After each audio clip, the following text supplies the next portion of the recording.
Get ready to hear the truth about America on a show that's not immune to the facts with your host, Dan Bongino. What have I said? What have I said over and over? If we don't adopt the left's tactics soon, there will be no tactics left to adopt because there will be no more people for the left to fight because we'll all be gone. We'll evaporate like an Alka-Seltzer tablet. There will be no conservative movement, MAGA movement, libertarian movement, or Republican movement left. I've said it over and over. Going to dig into that today as Saul Alinsky's rules make another appearance on the show. Saul Alinsky, leftist organizer.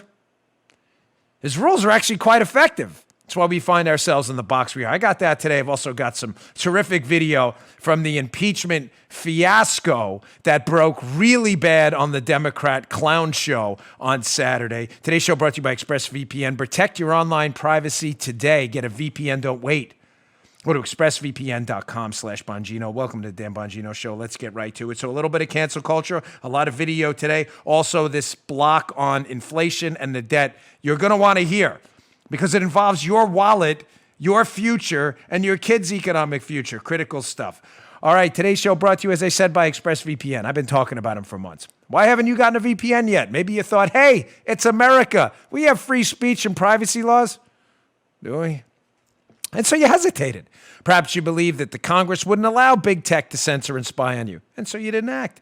Ladies and gentlemen, I'll tell you this. With the Democrats in charge of government and your liberty under attack from all sides, there's never been a more important time to protect your digital rights and privacy. It's why me and thousands of my patriotic listeners choose to secure our online data using ExpressVPN. Do you believe that a VPN is not for you because you can use the internet just fine without one? That is no longer true. Big tech is now controlling our digital lives. Are you confused how a VPN works? Don't be. It's super simple. It's an app for computers and smartphones. It encrypts your network data, reroutes it through a secure server. You like my gesticulations today, Joe? That means you can use the internet more anonymously without having your activity tracked. You think VPNs are complex and only for tech experts? Take it from me. I am not a tech expert. They're not. You just launch the app by tapping a button on your phone. An app that's simple as that to protect yourself. It's not that complicated. I trust ExpressVPN to protect my online data because they're rated #1. They stand for my values. Now's the time for you to take a stance. One button, super easy. Take back your privacy at expressvpn.com/Bongino. Again, that's expressvpn.com/Bongino and get an extra 3 months free. Visit expressvpn.com/Bongino right now. All right, producer Joe, let's go. Here we go. Thank you. Good to be back on a Monday. All right, let's get right into it with this video. So, listen, one of the great bennies, you know, the Benny packages and work, get some bennies, healthcare, whatever it is. One of the great bennies of the Trump years, the Trump presidency we're all missing right now, is he taught us that the media are a hostile enterprise when it comes to the truth, largely, not all of them, but most of them, and that you should use your microphones, all of them. That's not just Trump. All of us should use our microphone to immediately stop and fight back with a ferocity against false narratives. Use your microphones, whether it's your social media account, whether you're a governor of a large state in Florida like Ron DeSantis, whether you're Donald Trump with the biggest microphone in the world. Everybody should use their microphones to fight back immediately. Here is a perfect example from one of Trump's fantastic attorneys who did a spectacular job in the impeachment hearing on Saturday. Some of you may have seen this clip, some not. It's long. I just wanted to, this is just the end of it. I don't want to play the whole thing because it went viral this weekend. This is Michael Van der Veen, one of President Trump's attorneys in the impeachment hoax, in, again, a Doctor of Philosophy, PhD level course in a minute on how to deal with the media. Let me set it up quick. He's on an interview with CBS. And one of these alleged reporters is talking about how the Democrats in the impeachment hearing actually doctored evidence. They added verified blue check marks to Twitter accounts to make the Twitter accounts appear more serious. Look, they're verified. This is a really important person. They actually changed the date on a tweet from 2020 to 2021 to make it seem like the tweet was connected to the January 6th Capitol incident. They actually doctored evidence. And the reporter's like, you know, to be fair, there's, in other words, like taking the edge off it like it's not a big deal. Van der Veen shuts that stuff, we're on terrestrial radio, right down. PhD course on how to deal with the media. Check this out. I will remind you that what I said was that for our viewers who have not been following all of the hours of this trial, to be clear about what you are speaking about. And I understand I'm speaking that you about seem the House very manager's upset. failure to prove their case. That's what I'm telling And you. They weren't able to prove their case. Acquittal. You have won the acquittal of your client. Yes, and if you'd I like did. to continue to talk about this conversation, we can have that discussion. I don't need to. But for me to ask a question, A to slanted question that was set up to say it's okay for them to cheat. That was your question. Isn't it okay for them to cheat? I didn't it's say just that. a little bit. You said, to be fair, it was only a check on the Twitter. That's what you said. You got to live by your word. That's the problem. The media has to start living by the truth and not try to create a narrative. Michael Van Der Veen. Yep. Thank you for joining us. I do appreciate. Yep. Okay. I see you taking off your microphone now. That was President Trump's defense attorney, Michael Van Der Veen. Oh.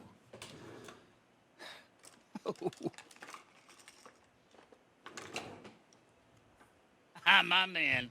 There it is. Thank you for talking. See, Joe knows the radio rules.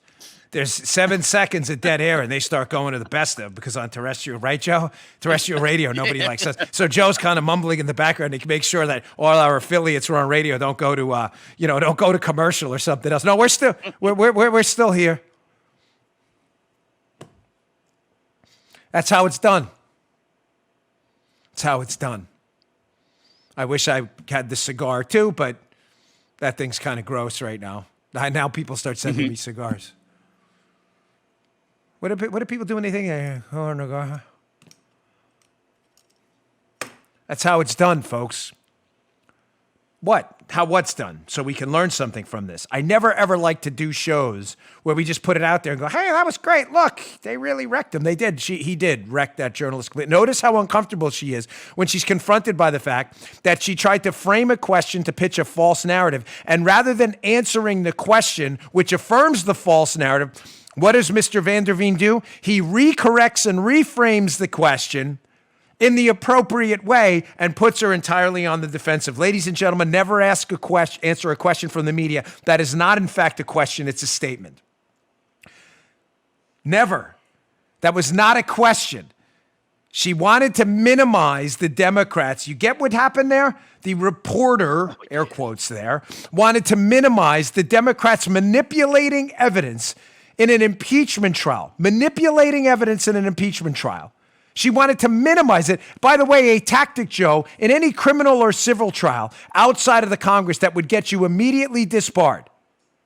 Immediately disbarred and thrown off the trial, a mistrial declared immediately. She wants to minimize it, so she says, well, to be fair. And he doesn't take any of it. That's exactly how you reframe immediately. You don't let the narrative go forward. Under any circumstances, you stop it right there and reframe it. And notice one other thing he did, which was terrific. Green room chaos. He says at one point, Michael Van Der Veen, citizen. Well done, Mr. Van Der Veen. Good job. Van Der Veen did a spectacular job. During the impeachment trial as well, he did another thing. This is during the trial. That was an interview afterwards. Of course, President Trump, which we knew was going to be acquitted on these ridiculous charges, he was up there and he called out another thing that happened. Here's the actual video from the impeachment trial with Mr. Van Der Veen, one of President Trump's lawyers again, calling out the left on how not only they manipulated evidence, but everything they seem to have is hearsay upon hearsay upon hearsay. It's hey, Joe, it's one of these. Tony heard from Bobby that Parler told Tony, Bobby said that he overheard Tony telling Bobby that Marie told, I'm running out of names, Isabel, that Amelia told Guy, that Drew told Joe that something happened. Now, Joe, what's the reason we don't allow hearsay in trials and we don't allow doctored evidence? Because it's probably a bad idea. Because you have this thing, as Joe knows, called the phone game, that by the time a quote gets to 62,000 people and makes it into court, it's not actually the same quote anymore. Someone tells someone the sky is blue. By the time it makes it into the into the courts, the statement is, "I'm high as Lou." You're high as Lou. You've been smoking weed? I said the sky is blue. That's why we don't allow hearsay. But that's not exactly what the Democrats, in addition to doctoring evidence, did in now their second failed impeachment trial, Trump being now, as the Babylon Bee said, accurate headline, Joe, the most acquitted president in U.S. history. Acquitted twice. They based most of their case on reports they heard in the media, not what actual people said. Very weird. Good job by Mr. Van der Veen calling that out, too. Check this out. First of all, it's my understanding, it's been reported that Mr. McCarthy disclaims the rumors that have been the basis of this morning's antics, but really the rumors that have been the basis of this entire proceeding. This entire proceeding is based on rumor, report, innuendo. There's nothing to it, and they didn't do their work. Just like what happened with Mr. Lee 2 or 3 nights ago, some supposed conversation had happened, and they had to withdraw that. They had to back off of that because it was false. It was a false narrative. That's how it's done. I have to tell you, folks, I've never heard of Mr. Van der Veen before. Maybe some of you know him or don't, but what a job. Unbelievably well done as they took it right back to the Democrats. Inciting violence. Inciting violence? What about your history of inciting violence? And the best case you can make is that someone heard McCarthy said this, while McCarthy says, that's not exactly what I heard. Kevin McCarthy they're talking about. Well done. Let me repeat what I said in the beginning.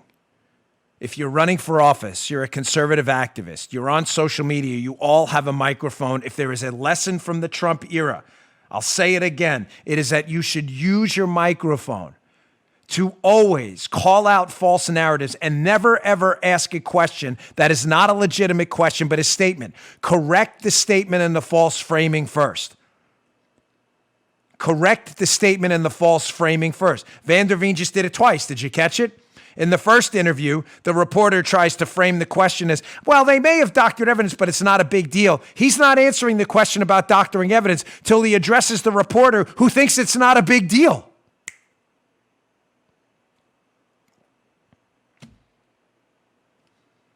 Very nice. Secondly, what does he do? Did you catch it? Joe, are you catching it? Van der Veen doesn't address the reports because the reports are inaccurate. It's hearsay. He addresses the fact that the Democrats have based their case on hearsay, which isn't even admissible, and he attacks the whole reports narrative. This guy is a genius, this Van der Veen. Where's this guy been? Can we hire this guy? Is it possible? Can we hire this guy? We can always use a good lawyer. Can we?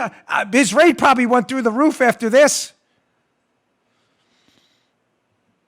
It gets better. So lesson number 1, use your microphone. Lesson number 2, always, always correct false narratives before answering a question about a false narrative. We all have to learn this. And we'll get to Alinsky's rules shortly, too. Watch this video. Sorry, there's a lot of video, but it's important. I don't like to beat you over the head with video, but today it's critical. Rarely do we start the show with 4 straight, but that's going to happen today. President Trump's legal team also took the opportunity, another excellent lawyer, David Schoen, who did a terrific job, to confront the second false narrative.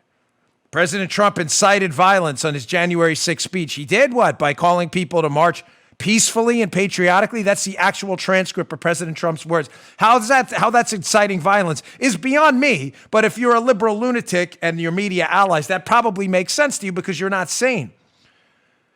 So again, instead of addressing that entirely false premise, he attacks the premise head on. That is it really President Trump that was inciting violence? maybe before we even get to that question, we should establish who's really inciting violence. And they went on with this 6 to 10 minute video, I don't remember how long, showing the Democrats calling for a fight, and it actually inciting violence themselves. He does that. And then he did this. They took the opportunity, the Trump team and their lawyer, David Schoen, for the first time in a long time with a national audience. Why do I say that? Because it's the first time a national audience of people that were watching the impeachment hoax hearing on Saturday. Joe, this is the first time they've heard this. They have been told for 4 years now, 3 years, no, 4 years, that President Trump, after the disaster in Charlottesville and the death of Heather Heyer, they have been told, and people believe it still, Joe, that President Trump said that there were very fine people on both sides. And clearly their narrative was this. The President Trump was talking about white supremacists, that they were very fine people. We call it, us interested in the truth, the fine people hoax. Because that's not exactly what President Trump said. And they edited it. They edited the evidence again. And David Schoen calls him out in this piece where I'm telling you the national audience for the first time is hearing the truth about the fine people hoax. Check this out. Well, this lie traveled around the world a few times, made its way into the Biden campaign talking points, and ended up on the Senate floor. The Charlottesville lie. Very fine people on both sides. Except that isn't all he said. And they knew it then, and they know it now. Watch this. But you also had people that were very fine people on both sides. You had people in that group, excuse me, I saw the same pictures as you did. You had people in that group that were there to protest the taking down of, to them, a very, very important statue and the renaming of a park from Robert E. Lee to another name. Robert E. Lee are not the same. Well, no, George Washington was a slave owner. Was George Washington a slave owner? So will George Washington now lose his status? Are we going to take down, excuse me, are we going to take down statues to George Washington? How about Thomas Jefferson? What do you think of Thomas Jefferson? You like him? Okay, good. Are we going to take down the statue? Because he was a major slave owner. Now we're going to take down his statue. So you know what? It's fine. You're changing history, you're changing culture, and you had people, and I'm not talking about the neo-Nazis and the white nationalists, because they should be condemned totally. But you had many people in that group other than neo-Nazis and white nationalists, okay? That's probably the first time people across the country have heard that actual speech, because they've been lied to by a propaganda media that wanted you to believe President Trump was referring to white supremacists as fine people, even though he very specifically and clearly in the unedited video, the undoctored video, not the one the Democrats who doctored the evidence used, clearly says, and I am not talking about these white supremacists, white nationalists, whatever he said exactly. He said they are to be condemned completely. Those are just his words. Those are just his words. Again, an example of takeaway number 2 from today. Do not answer questions on false narratives. They're not questions, they're statements. By you answering the question, you play into their false narrative. Schoen took the opportunity to correct that too. Let's go back to lesson number 1, and I want to move on to Alinsky's rules and how they apply to what happened this weekend, where cancel culture are taking oral Dianabol right now. That's a steroid. For those of you who don't remember the 70s and the bodybuilder Dianabol era back then, where they probably chewed them like Tic Tacs. Cancel culture is metastasizing. But let me get to this one too. Our good friend Ron DeSantis, who we really love, who is absolutely terrific as the governor of Florida, shows you again how you can use a microphone, not play into media false narratives, and get it out there. Every one of you, it's not just him, get the truth out there and reestablish people in a bedrock home of truth and authenticity. This guy does it great. He is going to be a serious contender in the future for national office, the presidency, maybe Senate afterwards, whatever he decides. Here's Governor Ron DeSantis using his microphone, like we should all be doing, to correct this false narrative that schools should be shut down because of some catastrophic risk to students from the coronavirus, which is inaccurate. Check this out.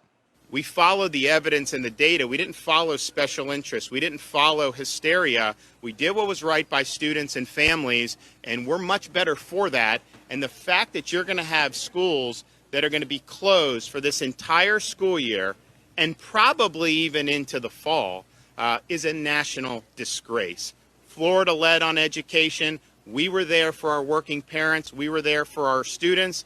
And we're going to continue to do that. And we are not turning back. As I said, use your microphone, correct the narratives. Ladies and gentlemen, if you answer the questions without correcting the narratives in advance, Trump called white supremacists fine people, false.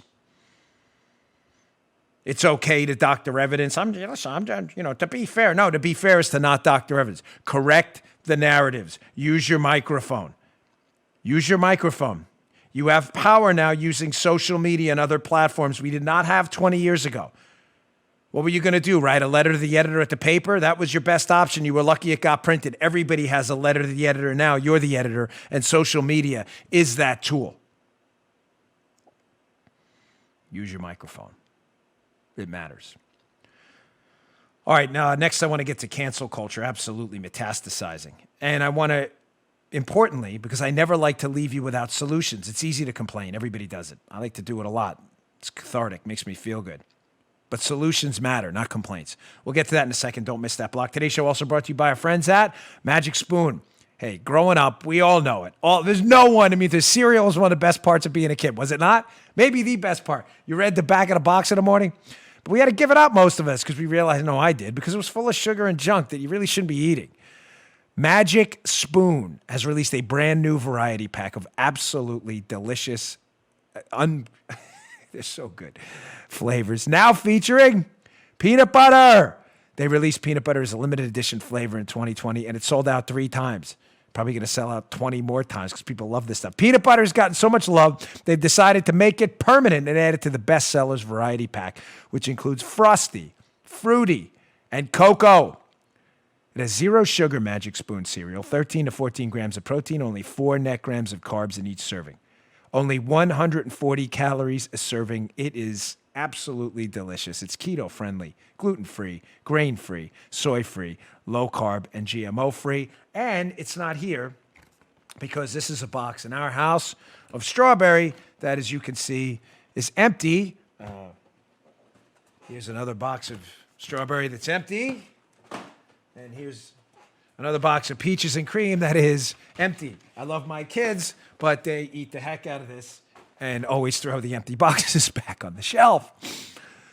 Go to magicspoon.com/Bongino. Grab a variety pack. Try it today. Be sure to use our promo code Bongino at checkout to save $5 off your order. We just got that order. It's already gone. Send us some more Magic Spoon. Magic Spoon's so confident their product is back with a 100% happiness guarantee. If you don't like it for any reason, they'll refund your money, no questions asked. Remember, get your next delicious bowl of guilt-free cereal at magicspoon.com/Bongino and use the code Bongino, Bongino, to save $5 off. Thanks, Magic Spoon, for sponsoring this episode. So we just took a short break. You didn't even notice because Paula splices it all together, but Joe had one of his pearls of wisdom again. We'll be covering at the end of the show. We will end today's show today, so you have to stay tuned to the end. I hate teases, but it's true. It's a 7-second video of our hero of the day. Don't worry, I won't sing Metallica again. I don't know, I might, it depends. I got a lot of complaints about my Metallica singing, how awful it was. But the video at the end of the day, Joe just said it right because he's clever and I'm not. Joe's like, hey, there's another guy who used the microphone. You'll see at the end of the show, our hero of the day. We'll decide on Metallica later. I'm going through it in my head now. First, cancel culture. Cancel culture. Metastasizing. And importantly, we're going to talk about how to get it back. Just the news, John Solomon's site. Great piece today. Cancel culture hits fever pitch. Journalists, critics, actors, TV hosts, musicians in the crosshairs. Folks, I'm having a hard time going through all the examples of just the cancel culture episodes that have happened since Friday. I'm not kidding. Because it's gotten so bad, it's really tough to keep track. We've had reporters, since just this last week, reporters even at liberal rags canceled. We had Gina Carano, excellent actress, and a real American hero right now, canceled from The Mandalorian on Disney Plus. I hope you canceled your Disney Plus, folks. What else? Oh, The Bachelor. The Bachelor, dude. Has there ever been a more like benign, non-political dude than Chris Harrison at The Bachelor? It's like, man, Tony, do you accept this rose? What the hell is that? Do you accept this rose guy got canceled? Not a joke. You may be laughing like, come on, Dan. Right. Chris Harrison, do you accept the rose guy? You know his face. You may not know his name. Yes, he got canceled too. John Solomon's piece. Just the news. Quote, there's blood in the water, folks. Cancel culture's seemingly growing intolerance. This is, I'm sorry, I hate when I cut myself off, but this is genius. May be related to several factors, according to Philip Smith, a professor of sociology at Yale University. Wow, Yale and an actual moment of brilliance here. Very strange how that happened. Quote, here's Philip Smith, this professor. I guess we can argue that there's an interaction effect between social media, the psychodynamics of a brief moment of mob power, free-floating anxiety in our age that can latch onto something, and the pleasure of moral indignation, Smith told Just the News. Bingo! Just like Joe Biden when he said he was going to take your guns. Came through with that, too. He's trying right now. We'll hopefully get to that later, if not tomorrow. That's important. Two critical takeaways from that first screenshot in Just the News. A little hyper today, folks. That's okay. First, Joe, what did we talk about last week with cancel culture? There's power in the mob. Mm-hmm. There's power. People crave power. Ladies and gentlemen, it's not complicated. It may sound overly philosophical and metaphysical in some weird way. It's not. It's just a simple tautological truth and fact. Power corrupts. Absolute power corrupts absolutely, to quote Lord Acton. People crave power. Why? Because the same reason we crave Five Guys burgers. Because it tastes good. Power just feels good. It leads to things like prestige, a padding of your ego. It gives people who have, sadly, and I do mean sadly, rather meaningless lives in many cases. It gives a meaning and a cause. Mm-hmm. Mob power is even better because you can lose yourself in the cause without having to take responsibility for from its outcome. Mm-hmm. What do I mean by that? Quick story, if I may, point of personal privilege here. When I was a police officer with the NYPD, one of the things they used to teach us in riot control training was that if you're looking at someone straight ahead of you and you're on that line holding the bike rack while people are ripping it, taking it apart and trying to attack you and riot, one of the best things to do is if you can get their name, to look them in the eye and say, Robbie, calm down. It was brilliant. Why? Why does that matter? Why does a person in the middle of a riot care about having their name and being... No. One of the advantages of being in a mob, whether it's a cancel culture mob online or an actual mob in real life, is the ability to emote, feel your power, sow your oats, but not face any of the personal consequences, so you get lost in the collective action. When someone looks you in the eye and says your name specifically, it personalizes you again. It grounds you back in you rather than this collective mob that seems to take over where people just do stupid things. Ladies and gentlemen, I'm telling you, I've tried it multiple times. It works. It personalizes people. It makes them realize what they're doing has consequences. Them, personally. They can't just blame the mob. I know it sounds crazy, but it works. There's power in a mob. Second point that Professor Smith there made is there's pleasure in it, ladies and gentlemen. There's not only power in a cancel mob, but there's pleasure in it. Joe, it's just a fact, right? If you don't like doing something, you stop doing it. A lot of things Joe and I don't like, we stop doing it. This show has evolved so much from the early SoundCloud days, you can only find those episodes there, that it's probably unrecognizable to people if you just started listening to go back and listen. Why? Because Joe and I didn't like stuff. We were like, that's good, that's not good. You just stop doing it. Me and Joe didn't sit down and go, we don't like that segment. Let's do more of it. Nobody does that. We're laughing, but it's true. So if you don't like canceling people and you get no sense of enjoyment out of it, you would stop doing it, but they don't. It's only getting worse. That's why this is so dangerous.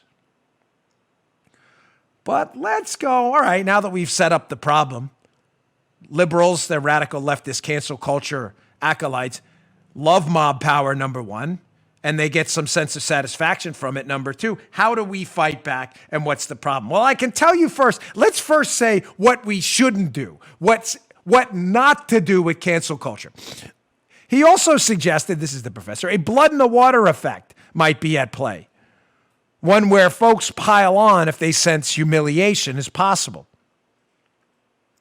Quote, whatever the person being canceled says is turned against them and feeds the fire, he said. The best strategy is probably to say nothing and wait for things to go away. The opposite of what businesses are told about the need for an apology up front and right now. Public apologies, of course, are a hallmark of cancel culture. With rare exceptions, public figures often rush quickly to issue apologies on social media in an effort to forestall any more damage. To quote Joe Biden, who's going to now steal your guns again, bingo, bingo.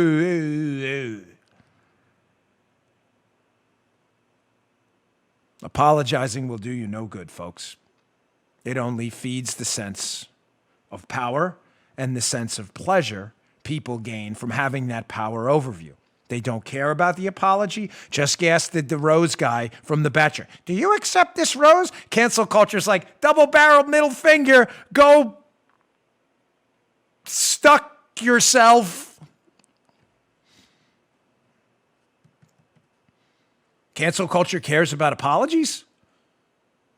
No, not at all. So why do you do them? Because some PR person told me to do it. Do they have any actual evidence it works? No, they have none. So why are you doing it? So let's talk about now how to fight back and how to win, because I just told you what not to do, which is if you feel like you're being canceled, listen, if you screw something up really bad, you're like a serial killer and you're busted, yeah, you probably should be canceled. But for episodes like this new craze where everybody's canceled for everything, do not apologize. Make no effort. It's a waste of your time. Why would you do it? So I now just told you what not to do. Here's what we do. Was it Tommy Boy? I need a culture expert around here. Joe's good with music, but he's okay with movies, but not that great. Is that a fair assessment, Joe? I'm not insulting you, am I? Yeah. You're not like, Joe's not Mr. Movie dude. Yeah, me, us either. But I'm pretty sure Chris Farley, God rest his soul, in Tommy Boy, it may have been Tommy Boy or the one that came after that. I call it the that's your theory approach. If you've seen the movie, you know where I'm going. Joe has no idea what I'm talking about. Either does Parler or anyone else. But in the movie, every time someone insults Chris Farley, who plays this happy dunce in the movie, who inherits his company from his dad and doesn't know what to do with it, every time someone insults him, he just goes, that's your theory. It doesn't mean anything, but it's the perfect response to everything. When you see the movie, you'll laugh and you'll think of this show. This is the new approach to cancel culture for everyone. No apologies. And that's your theory. That's your response for everything. And laugh it off. Oh, Dan, that doesn't work. Really? Let's go back to Saul Alinsky's rules. Saul Alinsky, famous radical leftist organizer, scion of the left. The left has used Alinsky's 13 rules forever to organize very sophisticated attacks against conservatives, libertarians, and MAGA supporters. What are his rules? Well, how does cancel culture work? Let's go back to Alinsky rule here. Number one, I'm going to go to three of them here. Here's number one of three we're going to talk about today. Pick the target, freeze it, personalize it, and polarize it. That's what they do, right? Gina Carano became a target, Disney Plus Mandalorian actress, and who we believe to be a conservative. She may not be, but based on some of her posts where she does this crazy thing, Joe, supporting liberty and freedom and asking questions, verboten amongst the cancer. I know, very bad amongst the cancer culture crowd. So how did they do it?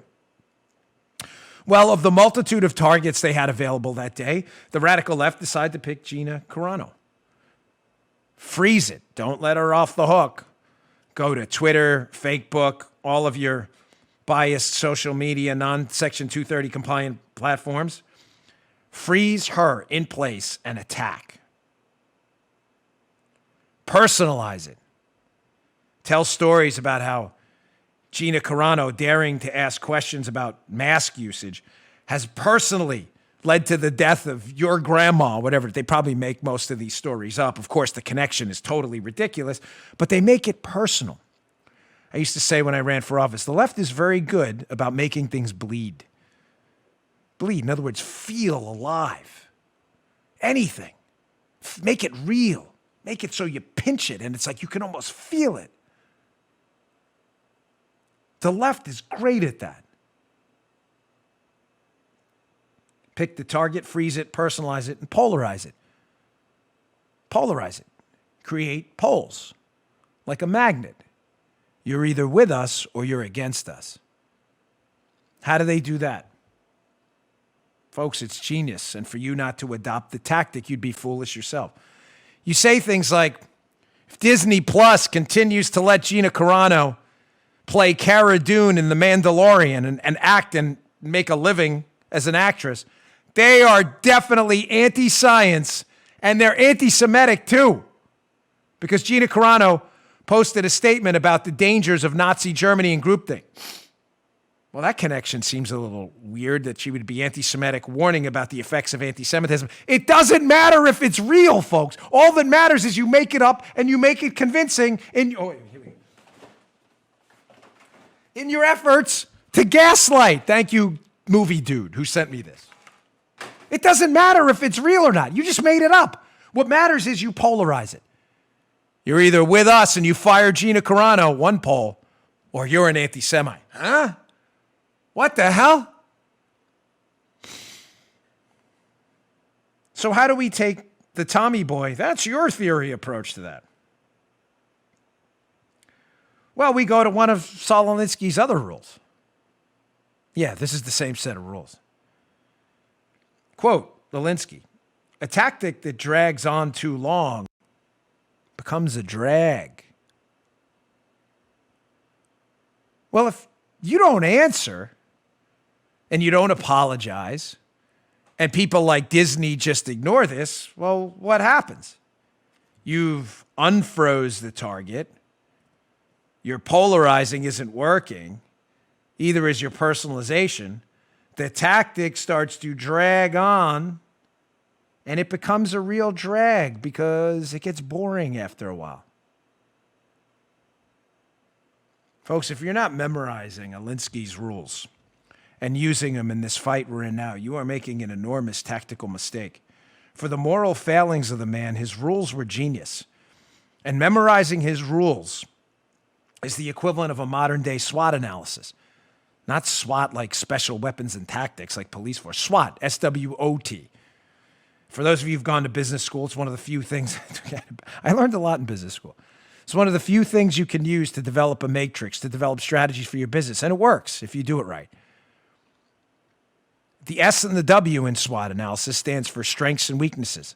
And the essence of a SWOT analysis is how to leverage and take advantage of your strengths to take advantage of opportunities and mitigate threats. But it's also how to mitigate weaknesses, to forestall opportunities others may have, and to cut off threats. Learning Alinsky's rules fits into the SWOT matrix. One, you can use the rules because they work as a strength. But secondly, one of your weaknesses, you've been subjected to the rules. We've been picked, polarized, and canceled. If you knew the rules in advance and that's a weakness, you can mitigate the threats from it because you know what's coming and you know how to make the tactic drag on and make it a drag. Folks, I'm sorry. This is not like me trying to put myself on some kind of faux pedestal, but there are not enough people in the conservative content creation space right now talking about this. There's a lot of complaining going on, but there's not a lot of like, well, what are they doing?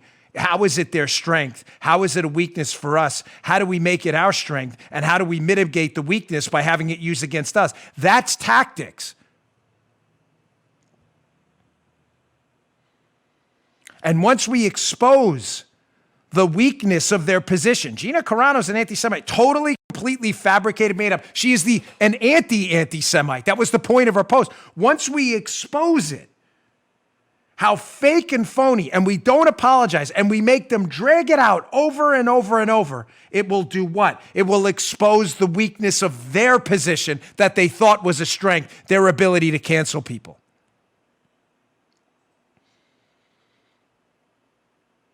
Which brings up Alinsky rule number 3 today. There's a lot of them, but we'll cover just 3 today.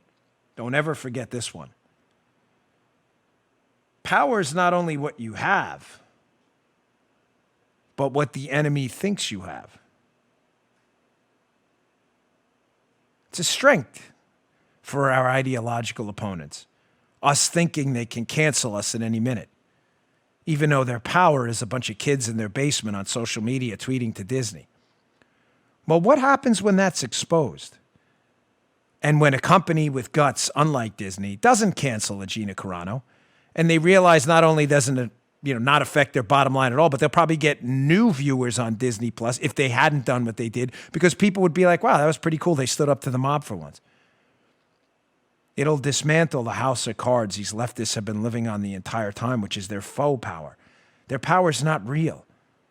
It's fake, because they live by the Alinsky rule that power is not what you have, but what the enemy thinks you have. And too many people for too long think this is actual organized leftist power. It's a joke. All right, let me get to my third sponsor, and I want to get to a very important story. And I got the video, our hero of the day. I'm leaning heavily towards the not singing Metallica because I can't take any more. Joe and I were laughing. Joe's actually a professional singer. Not me, the most unprofessional of singers ever. All right, today's show, this is producer Joe's absolute favorite sponsor, our friends at Rock Auto. Why? Because Joe is, in addition to being a musician, a very talented audio producer, he's also an at-home mechanic, and he does his own work on his cars. So one reason to repair and maintain your cars is to save money. You can then use for other important things, the mortgage, the food, that kind of stuff. Why would you choose to spend 30, 50, even 100% more for the exact same auto parts store at a chain store or a new car dealership? I don't know. You can get a whole bunch of parts. For example, a Delphi fuel pump assembly for a 2005 2010 Honda Odyssey. It could cost you $353, but it's only $216.79 at rockauto.com. Rockauto.com is a family business serving auto parts customers online for 20 years. Go to rockauto.com to shop for auto and body parts from hundreds of manufacturers. They have everything. Engine control modules, brake parts, tail lamps, motor oil, even new carpet. Whether it's for your classic or your daily driver like Joe, get everything you need in a few easy clicks delivered directly to your door. The rockauto.com is unique and super easy to navigate. Quickly see all the parts available for your vehicle. Choose the brands, specifications, and prices you prefer. Best of all, their prices are always reliably low, and the same for the pros and do-it-yourselfers. Don't spend up to twice as much for the same parts. It's crazy time. Go to rockauto.com right now. See all the parts available for your car and truck. Write Bongino, my last name, in that How Did You Hear About Us box so they know we sent you over there. An amazing selection, reliably low prices. All the parts your car will ever need. rockauto.com. rockauto.com. Check it out. All right. Listen, this is an important story, all right? We're looking into a real fiscal financial abyss right now, ladies and gentlemen. This is not a joke, and we are getting into the danger zone. And for the leftists out there, oh, Dan, now that Biden's in office, you're talking about the debt and deficit. T.O., timeout. Hold on. Not too many props today. Red flag going under the hood for review. No way. There's laundry on the field, folks. Did I not? Joe, you're here. Paula, you've been here. You know the deal. What is the one criticism I had of the Trump administration? The debt and deficits were exploding. The government's spending money it doesn't have. So please, I don't know what other conservatives did. A lot of them called it out too. Not me. I have been consistent on this from day one, so I'm not going to accept that at all. We are in real trouble, like serious trouble. Washington Examiner. Federal deficit to hit $2.3 trillion in 2021, the second largest shortfall since World War II. Folks, this is kind of a big deal. Why? I don't know how to explain this in any simpler terms from everyone out there across the political spectrum who is seemingly unconcerned about this debt and thinks this modern monetary theory stuff is real. Modern monetary theory, also known as MMT, for obvious reasons. MMT says, don't worry, we'll just print our way out of it. That's the gist of it, no problem at all. Really? So you're telling me that the government paying both people and vendors to provide government services with money we don't have. That's what a deficit means for the liberals listening, that we spent over $2 trillion that did not come into the government. So we spent it, but we didn't have it. So what did we do? We just made the money up. You're telling me there's no downside to that whatsoever? Oh, sane people like Joseph Sternberg at the Wall Street Journal beg to differ. He's like, hey, what this inflation debate misses. Inflation. Focusing only on consumer prices allows economists to miss all the other social danger signs of bad prices. Folks, this is a brilliant piece. I'm going to get to 3 screenshots, but it's important because what is going on here? There are some economists out there who prefer the printing of money endlessly, who are saying, oh, don't worry. You know, in the past, we could print money and it obviously led to inflation. Why? Inflation is a very simple phenomenon, folks. You print a lot of money and you don't make more goods for the money to buy, then more money is chasing the same goods. So if there's one Kenny Bell right here, this is the Kenny Bell. Want to see the Kenny Bell? Kenny Bell. There it is. If we're not making more Kenny Bells because the economy's struggling and no one's working to make Kenny Bells, but we're printing more money to buy Kenny Bells, then the one Kenny Bell out there can get more money, can fetch more money at a higher price because there's more money and not enough Kenny Bells. It's not hard to understand. Liberals have a tough time with this, though. So Joseph Sternberg at the Wall Street Journal is like, hey, we're in real trouble here, folks, because we've seen inflation literally take down countries in the past. We're going down the same road and nobody seems concerned about it all. So we just print more money to pay for stuff we don't have. Excuse me, to pay for items we don't have the tax base to support. He says, quote, pay attention to this. This is not a joke. Something extraordinary is breaking out at the moment. A debate about inflation. The trigger is this $1.9 trillion stimulus bill Biden and the Capitol Hill Democrats intend to ram through on a party vote. The sum, ladies and gentlemen, is so outlandish that it's making even veteran spendthrifts nervous. This is a quote from Larry Summers. Larry Summers, who was Clinton's Treasury Secretary. I did some work for him in the Secret Service. This guy is no conservative. He is as left these days as it gets. He wasn't always, but he is now. This is even a leftist saying this. He says, quote, there's a chance that macroeconomic stimulus on a scale closer to World War II levels than normal recession levels will set off inflationary pressures of a kind we have not seen in a generation. This is a leftist saying, hey, dudes and ladies, this is probably not a good idea to print $2 trillion to pay for stuff we don't have the money for through the government. That doesn't sound good. Because the $2 trillion is going to find its way into an economy, and there's not enough gavels and Kenny Bells out there to scoop up. Kenny Bell rings for everyone yet. Scoop up, and we need like a Kenny Bell buffer to absorb all this money. Ladies and gentlemen, history is flashing red sirens right now. The sirens are going, and nobody is paying attention. Here. Second screenshot from the Sternberg piece. Insight emerges from a browse through Ferguson's 1975 history of Germany's hyperinflation. When Money Dies, that was the name of it. The run-up in consumer prices was only part of the way the monetary excesses of the early 1920s destroyed German society. Other evils abounded. In other words, what he's saying in this next paragraph is looking only at prices, consumer prices, how much the Kenny Bell cost, without focusing on where inflation and money printing destroyed society elsewhere is dumb. He goes on. This is what happened when it took down, the Weimar Republic. Middle-class investors found the value of and income from their capital wrecked by a phenomenal bid-up in prices for financial assets whose nominal gains masked inflation-adjusted plunges. I'll translate in a minute. Financial disorders stoked growing unease bordering on panic on the part of a bourgeoisie that had relied on its capital investments to fuel German economic growth and fund its consumption. What are they saying there? This guy's saying we've tried this in history, the mass printing of money, and what happened in Germany that led to its collapse and really a 30, 40-year stretch of disaster. He talks about there was such a panic to get yield and returns on your money as your money got inflated away, that people started chasing other assets, that their nominal gains in those assets couldn't even keep up with the inflation. Simple example. You keep your money in a bank account. Inflation eats away its value. As prices go up and up and up, it takes you more money to buy the same stuff. So if you keep your money in a bank account that doesn't grow as fast as inflation, you can't buy stuff anymore. So what were people doing? Chasing crazier and crazier projects, speculative projects, hoping to get the return on the next whatever, Facebook or something. And even the nominal returns. Hey, I gained 10% today on my investment in Facebook or whatever, the new Facebook, whatever it may be. Great, inflation was 20%. You actually lost money.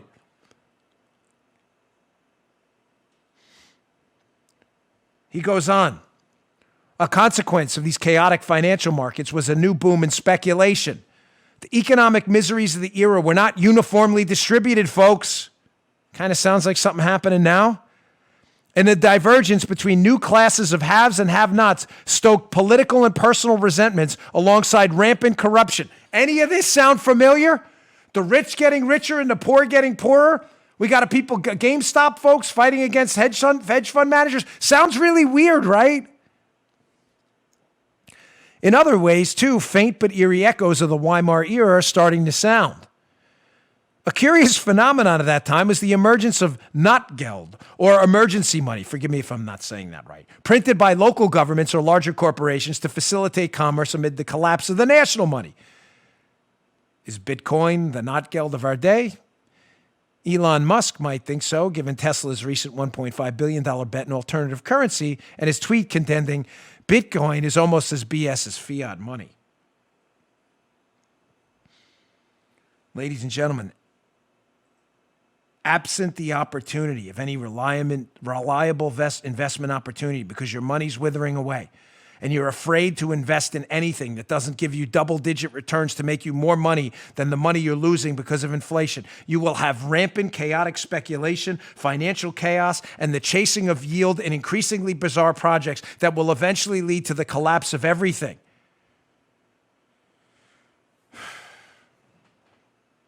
Wall Street Journal piece today. The pandemic spending hangover. Federal debts reached 100% of GDP even before Biden plans become law. Look at this screenshot. In case you think the printing of money has some kind of an asymptote and we've reached the top, it doesn't. It's getting worse. Look at this screenshot. We have spent more on we're spending more right now in the last few years than the entire accumulated debt from the entire time of the Obama era. The Obama era. The biggest spender ever in human history before the Trump era when we had a lot of debt and deficits too. The entire deficit during the Obama first term was only $5.1 trillion. We're already getting to that in the next couple of years. Holy Moses, are we in trouble.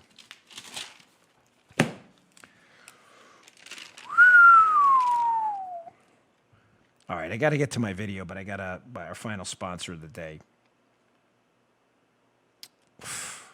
Don't miss this video. Maybe I'll get to one more story, but you notice how I talk my way through the show on the air. But we do have a hero of the day segment because I don't want to leave you again on a bad note. All right, Dan, what's the fix for inflation? To stop now, today. Put a lid at a minimum on government spending. And now, Dan, we're still in, $2 trillion in deficit, annual deficits now. Folks, it's a start. It'll start reestablishing faith in our currency right now. The solution is simple, but nobody has the guts to do it. All right, today's show brought to you by MD Hearing Aid. It's an FDA-approved digital hearing aid that costs a fraction of what typical hearing aids cost. This is a new favorite of my dad, who's had some issues with his hearing for a long time. He worked in a lot of loud environments. The average price of a hearing aid in America is over $2,400 a pair. But their Volt Plus model is just $299.99 each when you buy a pair. That's nearly 90% less. MD Hearing Aid was founded by an ENT surgeon who saw how many of his patients needed hearing aids but couldn't afford them. They are expensive. He made it his mission to develop a quality hearing aid that anyone could afford. Their sleek design fits really well. No one will ever know you're wearing it. Plus, it's rechargeable with a battery life that lasts up to 30 hours. If you forget to take your hearing aids off in the shower, don't worry. The Volt Plus is waterproof and up to 3 feet of water. You don't even need a prescription or a doctor's appointment. You buy it directly from them with audiologists and licensed hearing specialists available 7 days a week. So how do they make the hearing aids so affordable? Since about 95% of people who need a hearing aid only require a few settings, MD Hearing Aids simplified the need for certain components not needed by most people. MD Hearing Aid has brought affordable hearing to over 600,000 satisfied customers. They have an A+ Better Business Bureau rating, and they offer a 45-day risk-free trial with a 100% money-back guarantee, so you can buy with confidence. It's time to reclaim your life from hearing loss. Go to mdhearingaid.com and use the promo code Bongino to get their buy one, get one, $299.99 each offer. Plus, they're adding a free extra charging case, a $60 value, just for listeners of my show, The Dan Bongino Show. So head to mdhearingaid.com. Use our promo code Bongino today, or you can even call them at 1-800-734-9524. That's 1-800-734-9524. Check them out. You won't regret it. mdhearingaid.com. Use promo code Bongino. All right, getting back to the show. Should we do the video? Paula, can we skip back there and get to the Daily Mail story, please? I got a couple videos of this liberal, crazy person calling for a truth commission, but I'm going to have to get to that tomorrow. You know what? It involves Potato Head, too, over at CNN, so I don't want to go redline today. I need to, get back down to earth, work out after the show, and kind of, center, Story up in the show notes today. Please subscribe to my show notes, Bongino.com/newsletter. Lets us communicate with you directly.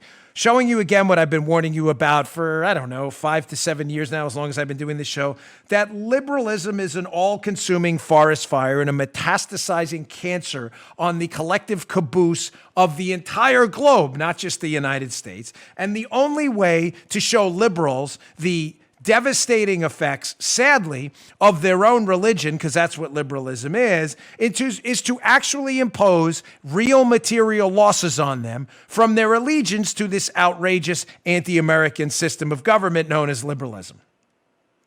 What do I mean? It's sad, folks, but some people, you can bring them to the water, but you can't make them drink it. They will die of thirst. Liberals are like that. Remember the whole defund the police movement?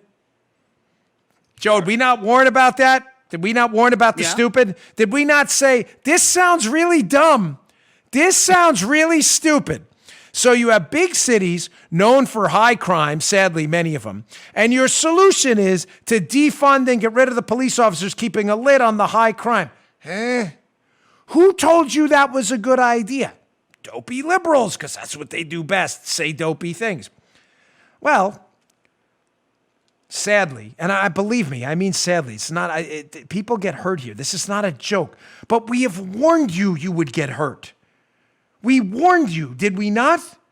If you defund your police, you will see an explosion in crime, and in the areas you live in, you will get hurt. We warned you. Please don't do it. Did it anyway. Daily Mail, with the longest headlines in human history. What happened in Minneapolis? We warned you. There's no time for schadenfreude, by the way. None. It's a time to be deadly serious. Daily Mail headline, so much for defund the police. Minneapolis to spend $6.4 million recruiting more officers following a sharp rise in crime and up to 200 cops quitting after the George Floyd riots and $8 million in budget cuts. I can't take it. I can't take it. I cannot believe that you needed to be warned about defunding the police, number one, because it was so stupid.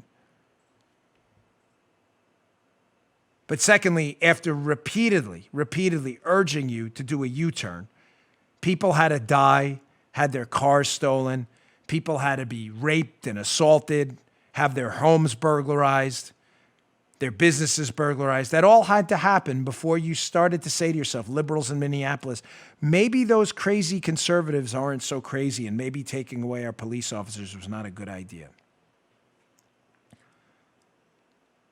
Getting goosebumps here because it's one of the saddest damn things I've ever seen. I'm not kidding. This is not a joke. I warned every one of you with it over a decade of my life spent in law enforcement, the federal and local level, that this was going to result in real people suffering real material losses. Some of them their lives. And you did it anyway. And now you find yourself back at square one trying to rehire police officers who quit. Just a shame. And you'll go move out of Minneapolis and bring your stupid ideas elsewhere. Just please stay out of Florida. Please, I'm begging you. Please stay out of Florida. We got a good thing going down here in Florida. Please, stay where you are. All right, let me leave you with some good news because it's been kind of a Debbie Downer show today. Sorry about that, but I got to warn you. I ran into a lady, by the way, at the fair this weekend. She says, I had to take a few weeks off from your show after the election. I said, no, you got to get back in the fight. I'm sorry. Everybody, we need to dust off. This one doesn't straighten out that much. It's hard to do. So here's some good news. Here's a guy in Australia. This is maybe the greatest clip I've ever seen. Here's this guy. I don't know who this guy is, but he's outdoors, folks, for those of you listening on audio. And he's got a pretty thick Australian accent. This was on their 7 News channel there. And some guy with a microphone on like a 30-foot long stick, because I guess he's kind of triple social distancing or whatever, goes, sir, don't you realize there's a lockdown happening right now? That's probably a British accent more than an Australian one, but whatevs. I don't really do those too well. And the guy's like had enough of this. So if you're not watching this, the video, I have to tell you, is a lot better.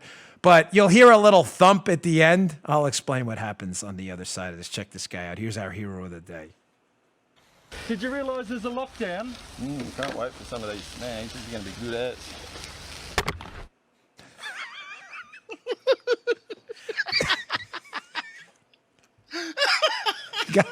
Dude, so for those of you listening on audio, don't be reporter. He says, he very, very thick Australian accent right here. He's, I can't wait for these. And he says some kind of food. I don't know what he's talking about. Like, are they hot dogs or sausage? I don't know what he's cooking on this barbecue right now. But the guy thinks it's a good idea to stick the microphone. Guy just swats the microphone right away like he's not there.